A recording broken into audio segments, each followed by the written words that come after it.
Arithmetic progression. कल हम लोगों ने अर्थमेटिक प्रोग्रेशन के बेसिक कंसेप्ट को जाना।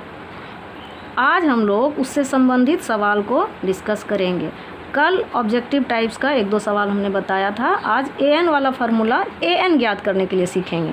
फार्मूला कल भी बताया गया था, आज भी बता रहे हैं। an = a + n - 1 × d। इसी से रिलेटेड सारा सवाल, किस किस टाइप्स का सवाल है सारा देखें। ये बॉक्स बना हुआ है फिल इन द ब्लैंक्स। इसमें कहीं पे an खाली है, कहीं d खाली है, कहीं a खाली है, कहीं पे an खाली है और कहीं पे n खाली है। तो अब हम लोगों को किसी भी चीज़ को ज्ञात करने के लिए 4 चीज़ है यहाँ, an, a, n और d। इसमें से 3 चीज़ मालूम होने से हम चौथे चीज़ को ज्ञात कर लेंगे। अब पहला नंबर सवाल जैसे देखते हैं हम लोग, an = a + n - 1 × d बैठा दिए।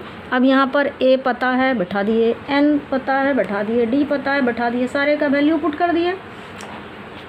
सरल करने के बाद an = 28 निकल गया। अब इसी तरह से दूसरा नंबर d ज्ञात करना है, फार्मूला वही बैठाना है, an = a + n - 1 × d। अब जो दिया हुआ है उसको उसके जगह पे पुट कर देना है। अब क्या दिया हुआ है यहाँ पे, a = -18, a के जगह -18 हो गया। n-1 n दिया हुआ है 10 बैठा दिए यहाँ, 10 - 1 × d तो दिया नहीं है, ज्ञात करना है, खाली रहेगा। an 0 बैठा दिए। अब इसको सरल करेंगे इक्वेशन के तरह। ये हो गया 0 - 18 + 9d हो गया। अब -18 था, इस तरफ आके ये हो जाएगा +18। अब यहाँ पे 18 = 9d। 9 यहाँ मल्टीप्लिकेशन में था, इस तरफ आएगा तो डिवीज़न हो जाएगा। 2 से ये डिवाइड किए, 2 हो गया। d = 2, d का वैल्यू निकल गया। इस तरह से जो भी चीज़ ज्ञात करना हो फार्मूला, उसी फार्मूला को हम लोग को बैठाना है। जो दिया रहेगा उसके प्लेस पे उस वैल्यू को बैठा देना है। उसके बाद जो ज्ञात करना है वो निकल जाएगा। जैसे इसमें हमको दिया हुआ है a ज्ञात करना है, an दिया है बैठा दिए, a ज्ञात करना है छोड़ दिए उसको, n का वैल्यू दिया हुआ था 18 बैठा दिए, d का वैल्यू दिया हुआ था -3 बैठा दिए। अब सॉल्व करने के बाद a = 46 आ गया। इसी तरह से हम लोग 4, 5 नंबर को सरल करेंगे।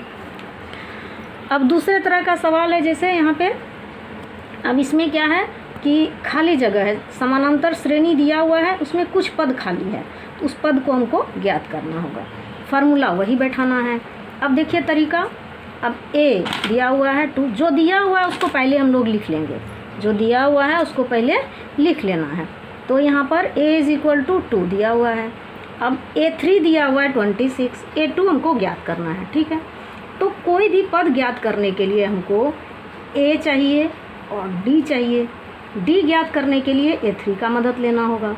a3 = a + 2d। 26 = 2 + 2d। a का वैल्यू 2 है, पुट कर दिए यहाँ। d का वैल्यू नहीं पता है, निकालना है हमें। अब 26 - 2 = 2d, 24 = 2d, 24 / 2d, d = 12 हो गया। अब d का वैल्यू निकल गया। अब इसके मदद से जो भी पद रहेगा निकाल देंगे। तो यहाँ a2 निकालना है, तो a2 = a + d, तो 2 + 12 यानी 14 निकल गया। इस तरह दूसरा नंबर सवाल में a दिया हुआ है 5, a2 a3 ज्ञात करना है, a4 दिया हुआ है, तब a4 का मदद लेके d को ज्ञात कर देना है। उसी तरह से a4 = a + 3d। इसके मदद से मेरा d का वैल्यू निकल गया 3/2। अब यहाँ पर a2 निकालना है, a2 = a + d, 5 + 3/2 निकल गया। a3 = a + 2d, 5 + 2 × 3/2 सॉल्व किए, 8 निकल गया। अब 2 तरह का ये हो गया। अब तीसरा तरह का सवाल यहाँ पर है, इसमें कह रहा है कि ये सीरीज़ दिया हुआ है AP का 21, 18, 15 का कौन सा पद -18 होगा। तो पद निकालना है। यहाँ कह रहा है कि कौन सा पद होगा, तो हमको मानना पड़ेगा कि nवां पद होगा। यहाँ हम लोग मान लेंगे, माना कि an = -18। अब यहाँ a दिया हुआ है 21, d ज्ञात करना है, 18 - 21 d निकल गया। अब इसके मदद से हम लोग क्या करेंगे, n का वैल्यू निकालेंगे। अब an = a + n - 1 × d, इसी फार्मूला को यूज़ करना है। बार बार लिखने के बाद फार्मूला स्वतः याद हो जाएगा। अब -81 = 21 + n - 1 × -3। अब इसका सारे का वैल्यू बैठा के सॉल्व करेंगे, n = 35 निकल गया, यानी 35वां पद -81 होगा। ठीक है। अब इसमें दूसरा पार्ट कह रहा था इसका कि क्या इस AP का कोई पद शून्य है। अब यहाँ भी मान लेंगे कि m पद 0 है। अब AM इज इक्वल टू ठीक उसी प्रकार से A plus m minus 1 into D.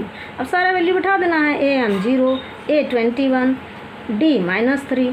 अब सारा वैल्यू बैठा देंगे तो यहाँ m इज इक्वल टू 8 निकला, यानी इसका 8वां पद 0 होगा। तो ठीक है, ये 3 तरह का सवाल आज बताए। बाकी NCERT के बुक से सॉल्व करेंगे। जितना कठिन सवाल है कोशिश रहेगा मेरा वो सारे सवाल को बता देना, बाकी अपने से प्रैक्टिस करना है। जो परेशानी हो उसको आप लोग कमेंट बॉक्स में डालेंगे।